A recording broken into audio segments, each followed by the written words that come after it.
समस्त पत्रकार बांधवांना पत्रकार दिनाच्या हार्दिक शुभेच्छा। शुभेच्छुक समाजसेवक माननीय श्री संदेश सुरवाडे व समस्त सुरवाडे परिवार भुसावळ।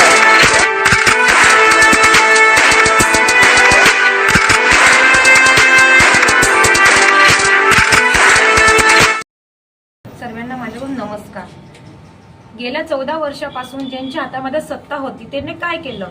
त्यांना तेव्हा सीओ साहेब दिसले नाही का? माझं फक्त म्हणण्याचा उद्देश हेच आहे की आता सीओ साहेबांना प्रत्येक वेळेस म्हणतात सीओ साहेब हे सीओ साहेब हे, तेव्हा त्यांना 14 वर्षापहिले ते दिसले नाही का? आणि माझ्या कुठल्याही नगरपालिकेच्या कामामध्ये जर त्यांना अडथळा आणला तर मी त्यांच्यावर गुन्हा दाखल करणार म्हणजे करणार। आणि मला जे वारंवार माझ्यावरती ते आरोप लावत आहे मी त्यांनाही सोडणार नाही, कारण मी एक साधारण घरातले व्यक्ती नगराध्यक्ष बनून त्यांना ती जीवार येत आहे का? माझं म्हणण्याचं उत्तर हे आहे। मला याचं उत्तर पाहिजे की का गरीब घरातली मुलगी एक नगराध्यक्ष बनवू शकत नाही का? मला अधिकार नाही का त्या गोष्टीचा? आणि वारंवार का मला त्या गोष्टीचा त्रास देण्यात जातोय? जर मला कुठल्याही गोष्टीचा त्रास झाला तर मी त्यांच्यावर कंप्लेंट करेन, गुन्हा दाखल करेन। मी हे सहन करणार नाही। आणि माझ्या भुसावळच्या नागरिकांना कुठलाही गोष्टीचा त्रास जर त्यांनी दिला तेही सुद्धा मी सहन करणार नाही। आणि महिलांसाठी मी आज उभी आहे आणि उभी राहणार। आज जी समस्या आहे त्यांची पाण्याची ती नक्की मी दूर करणार। आणि 3 ते 5 दिवसाआड भुसावळ शहरामध्ये पाणी येणार म्हणजे येणार। जर कोणी तुम्हाला म्हटलं की 5 दिवसाआड पाणी येणार नाही तर कोणाचं ऐकायचं नाही। आणि 2 दिवस पहिले मी न्यूज ऐकली की नगराध्यक्ष मॅडमने सांगितलं की भुसावळ शहरामध्ये पाणी देऊ नका। या सर्व खोट्या गोष्टी आहे। मी कोणालाही काहीच असं सांगितलं नाही आणि ज्यांनी तुम्हाला सांगितलं त्यांना माझ्या समोर उभं करा। उल्हास काय सांगा? सर्वप्रथम तर मी सांगेन की भुसावळ नगरपालिकेमध्ये नगराध्यक्ष आणि सीओ हे एका गाडीचे 2 पहिये मजबूत पहिये आहे आणि यांना त्रास देण्याचं काम यावेळेस जी पत्रकार परिषद घेतली की नगराध्यक्षाला मुख्य अधिकाऱ्यांना जो घेराव घातलेला आहे ही जी स्टंटबाजी आहे की एक अदृश्य शक्तीचा फोन आला आणि काम थांबलं। गेल्या 8 वर्षापासून तुम्ही सत्तेत आहात। भुसावळ शहरामध्ये जी गुन्हेगारी वाढली त्याच्याकडे तुमचं लक्ष वेधलं गेलं नाही का? जे भुसावळकरांना कचऱ्याचे ढिगाचं सामोरं करावं लागलं, दुर्गंधी पूर्ण शहरामध्ये पसरली, भुसावळ शहराचं नाव अस्वच्छतेमध्ये प्रथम क्रमांकावर आलं, त्यावेळेस तुमचं आंदोलन कुठं गेलं होतं? आणि आज एका सामान्य कुटुंबातील मुलगी एक लेवा पाटील घरातील मुलगी निवडून आली तर तुम्हाला याचा त्रास का होतोय याचं उत्तर पहिले तुम्ही शोधावं। आणि भुसावळमध्ये जेही आतापर्यंत जितके मोठे मोठे हत्याकांड झाले याच्या मागं कोणती अदृश्य शक्ती होती याचा शोध तुम्ही घेतला का? आणि यानंतर काहीतरी ते भंगाडे यांना कोणीही त्रास देण्याचा प्रयत्न केला तर त्यांना आम्ही कदापि त्या गोष्टी सहन करणार नाही, याची दक्षता त्यांनी घ्यावी। आणि जी अदृश्य शक्ती त्यांच्या मागे आहे त्या शक्तीचा पण नायनाट करण्याची जी क्षमता आहे, भुसावळकर खूप सुज्ञ लोक आहेत, त्यांनी ह्या वेळेस जे भुसावळ शहराचं जे वातावरण दूषित झालेलं होतं तर ते दूषित वातावरण गायत्री ताईंना निवडून आणून त्यांनी ते शुद्ध केलेलं आहे। म्हणून यानंतर त्यांना आमची ठणठणून सांगणं आहे की जर यानंतर त्यांनी अध्यक्ष आणि मुख्याधिकाऱ्यांना जबरदस्तीचा त्रास दिला किंवा काही खोटे आरोप केले तर आम्ही त्यांना सोडणार नाही। काय सांगाल प्रेस कॉन्फरन्स? नगराध्यक्षांनी ठेवली आहे प्रेस कॉन्फरन्स। त्याच्यानंतर आता लक्षात आला मुद्दा किंवा कशावर प्रेस कॉन्फरन्स आहे। मी तर जळगावला होतो पण नगराध्यक्षांनी माझ्या कानावर टाकला विषय की काही लोक अशा पद्धतीने मुख्य अधिकाऱ्यांना त्रास देत आहे। तर नगराध्यक्ष सुद्धा कणखर आहे, त्याची चिंता करता कामा नये। आमच्या भुसावळच्या जनतेची ताकद त्यांच्या पाठीशी आहे आणि जनतेची ताकद ज्याच्या पाठीशी असते ती व्यक्ती कोणालाही घाबरत नाही आणि घाबरायचं काही कारणही नाही। फक्त काही लोक जशी स्टंटबाजी उल्हास पगारांनी सांगितली तशी करतील, कारण आता काही इथं काम पाहिजे, शिल्लक राहिलेलं तेवढंच आहे।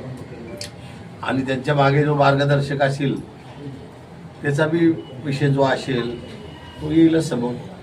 आता ताईंनी सांगितलं की 9 वर्षापासून का 14 वर्षापासून कुंभकर्णाची झोप घेणारे एवढ्या लवकर आता ते स्वतःच म्हणत आहेत की 3 महिन्यापासून टाकीचं काम बंद आहे। मग आता नगराध्यक्षांना 23 तारखेला चार्ज घेतलाय, अजून तर काम बंदचा नगराध्यक्षाचा कुठं संबंध येतो हा एक पहिला प्रश्न। दुसरा प्रश्न की आता मला हिच्यात असं काही वास यायला लागलाय की या जागेचा कुठे वास येतोय का आसपासच्या जागेमध्ये की असं मला वाटतंय. कारण माझ्या माहितीमध्ये आता असं आलंय की यांनी जेव्हा मला सांगितलं की असं असं झालं तर तेव्हा मी माहिती घेतली तर जी पाण्याची टाकी ज्या ठिकाणी बनते आहे ती त्या ठिकाणी पूर्वी कॉम्प्लेक्स मंजूर आहे, त्याच्यामुळे ती पाण्याची टाकी तिथे करता येणार नाही. पहिला प्रश्न हा.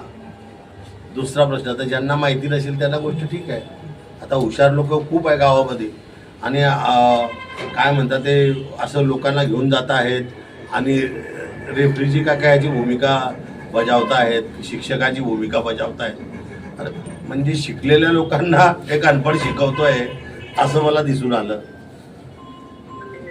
आणि संतोषी माता हॉलच्या समोर ही माती जिथे खोदून टाकली त्या हॉलच्या समोरची जागा कोणीतरी पचवायच्या तयारीत होता असा याचा अर्थ आहे. आणि पाण्याची टाकी जी आहे ते कुठे बनवायची ते नगराध्यक्ष ठरवतील. तो प्रभाग क्रमांक 19 आहे, सचिन चौधरीचा प्रभाग क्रमांक आहे, ते ठरवतील. तुम्ही कुठे उड्या मारतायत? तुम्ही तुमच्या ज्या टाक्या पहिल्या बांधल्या आहेत त्या सुद्धा तपासल्या जातील की त्या व्यवस्थित आहे का, त्या पाईपांची क्वालिटी तपासली जाईल आणि जितक्याचं टेंडर झालेलं आहे ते टेंडर सुद्धा योग्य आहे किंवा नाही आहे हे सर्व तपासलं जाईल.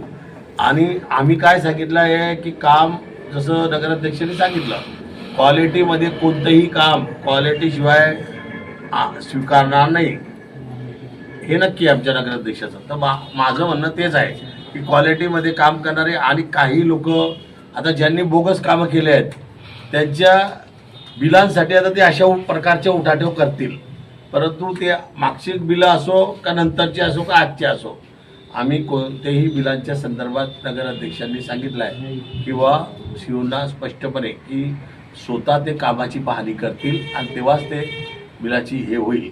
कारण फुकटाचा पैसा नाही, लोकांचा जनतेचा पैसा आहे. जनतेचा पैसा हा योग्य रीतीने वापरला गेला पाहिजे असं आमचं मत आहे. कि आपको पता होगा जो तापीनगर शांतिनगर में रहते होंगे अभी 3 दिन में पानी चालू हुआ है उधर. पहले वहाँ पे भी 15 दिन 12 दिन थे, बाकी के गांव में 15 दिन था, अभी कहीं 5 दिन का पानी चालू हुआ है. अभी थोड़ा रुको और 2-3 दिन में, मैं तो 90 दिन बोला है ना, अभी 30 भी नहीं हुए, 30 के 3 टप्पे होंगे. उसमें आपने देख लेना कि आपको सुधारना मिलेगी. अभी 14 इन्होंने कभी वो बंधारे को देखा नहीं, बंधारे कितने बार किए होंगे, कितने पैसे खर्चा किए होंगे वो हमने पीछे देखा नहीं, हमको पीछे नहीं जाने का है. लेकिन अभी नगर अध्यक्ष ने आते से ही जाके बंधारे पे देखा कि बंधारा फूटा है, वो वही पानी बह जा रहा, तो फिर पानी कहाँ से ये होएगा. तो वो भी काम उन्होंने तुरंत बोल दिया कि करो करके, और वो भी काम 1-15 दिन में हो जाएगा. लेकिन वही नहीं, दूसरे भी काम में ये ऐसा कोई करेगा और दादागिरी करने की कोई कोशिश करेंगे तो दादागिरी से कोई डरने वाला नहीं है. ये ऐसी दादागिरी हमने बहुत देखी है और हम दादागिरी मिटाने के लिए ही लोगों ने हमको सत्ता दिया है. सबसे बड़ा फॉल्ट कहाँ से हुआ है तो जो अपने टाइम ये योजना जो है वो 128 करोड़ की मंजूर हुई थी. कहाँ से? हथनूर से, और वो भी ग्रेविटी से पानी आने वाला था, वो इन्होंने कैंसिल करके ये योजना अभी 225 करोड़ की बनाया. म्हणजे कितने 97 करोड़ यहाँ पे खत्म किए. 97 करोड़ का घाटा शासन का किया है. एक विषय. दूसरा, ग्रेविटी से अगर पानी आता था तो फिर तुमको उधर का कैंसिल करने का क्या संबंध था, क्योंकि ग्रेविटी से अगर पानी आया तो बिल भी कम आएगा, लाइट बिल भी, वो भी तकलीफ हमेशा के लिए करके रखिए.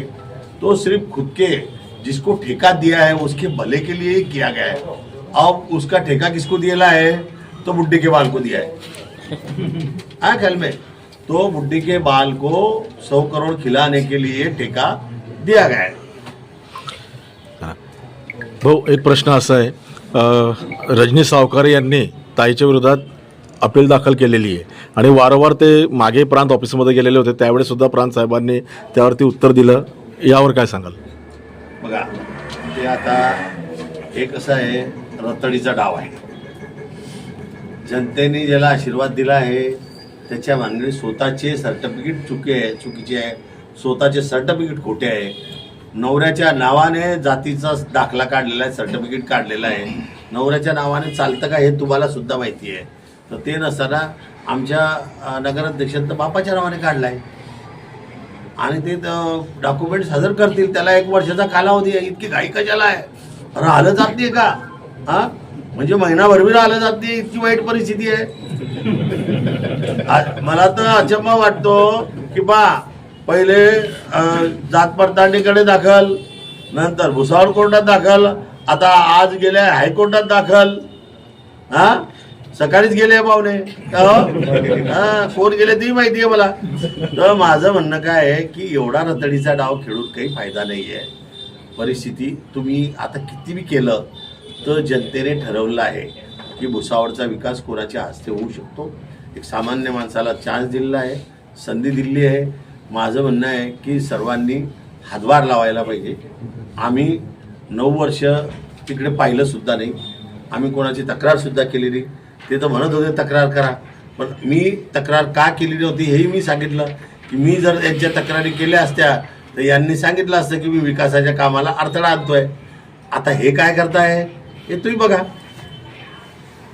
भाऊ, ताई जेव्हापासून नगराध्यक्ष झाल्या तेव्हापासून अनेक नागरिकांचे निवेदन त्यांना दिले जात आहे विकास कामासंदर्भातचा, आणि त्याबरोबर आपल्यावरती विश्वास फार ठेवलेला आहे. काल त्या ठिकाणी कोर्टामध्ये सुद्धा ठिकाणी त्याचा सत्कार झाला. अनेक वकिला बांधवांनी त्या ठिकाणी मागणी केलेली आहे. शौचालय असेल, भुसावळ शहरात शौचालयाचे सुद्धा ठिकाणी हाल आहेत. यावर काय सांगाल? अनेक मागण्या आहेत. बघा, मागण्या कितीही राहू द्या, मी हे पूर्ण करण्याचं काम नगराध्यक्ष, गटनेता, उपगटनेता आणि प्रतोद चौघे इथे आहेत लक्षात. तर ते हे जबाबदारी पार पाडतील. किती कोणत्या प्रश्नाला पुढे हे करायची, सहकार्य करायचं ते मी पूर्ण त्यांना करत राहील. आणि राहिला विषय की किती मागण्या उद्या, ज्या रास्त मागण्या आणि चांगल्या मागण्या आहेत त्यांना पूर्ण करण्यासाठी त्यांना जेवढा पैसा लागेल तेवढा शासनाकडनं किंवा कुठून आणून द्यायचा ते मी आणून देईन. त्याची काही चिंता करायचा विषय नाही.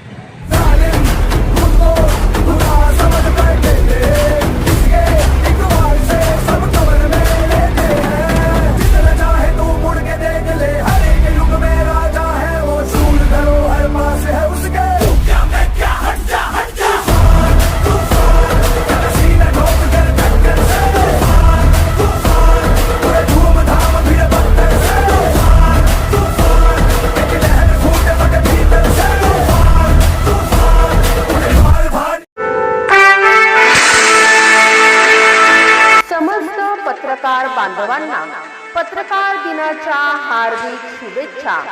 शुभेच्छुक युवा नेतृत्व माननीय कुणाल जंगले व माननीय सौ स्वाती कुणाल जंगले व समस्त जंगले परिवार Bhusawal.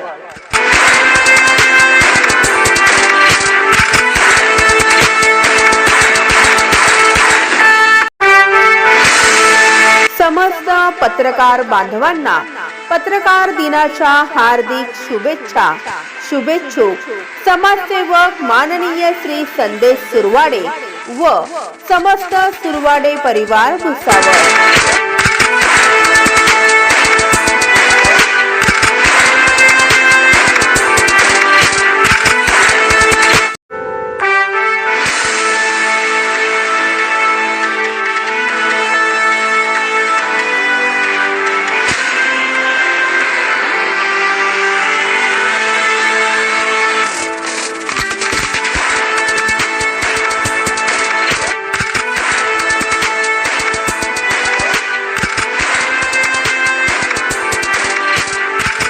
Subscribe now and press the bell icon.